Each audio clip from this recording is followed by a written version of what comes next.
இப்போ நம்ம சாப்பிடுற சாம்பார்ல அந்த பழைய நாட்டு மனம் இருக்கா?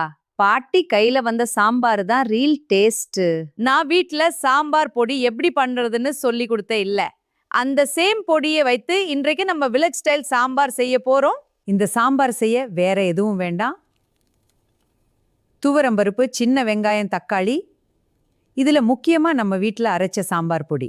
துவரம் பருப்பு, சின்ன வெங்காயம், நாட்டு தக்காளி, முருங்கைக்காய், புளி, மஞ்சள் தூள், மிளகாய் தூள் மற்றும் நம்ம வீட்டில் அன்போடு அரைச்ச சாம்பார் பொடி. முதல்ல பருப்பை நல்லா வேக வச்சுக்கணும். மண் சட்டியில் நல்லெண்ணெய் ஊற்றி கடுகு, வெந்தயம், கருவேப்பிலை தாளிக்கணும். இப்போ சின்ன வெங்காயம், தக்காளி வறுத்து முருங்கைக்காய் சேர்த்து நன்றாக வேக விடணும். புளி, தண்ணீர், மசாலா சேர்த்து கொதிக்க விடணும். அதுக்கப்புறம் வேக வைத்த பருப்பு சேர்த்தா தான் சாம்பார் கம்ப்ளீட். இந்த சாம்பார் அடுத்த நாள் தான் ரீல் டேஸ்ட் வரும். அதுதான் பாட்டி மேஜிக் ஸ்மோ. இந்த மாதிரி பாட்டி சமையல் பிடிச்சிருந்தா லைக் பண்ணுங்க, ஷேர் பண்ணுங்க. இன்னும் ரெசிபிஸ் வேணும்னா ஃபுட் யூ டாக்ஸ் சேனலை சப்ஸ்கிரைப் பண்ணுங்க.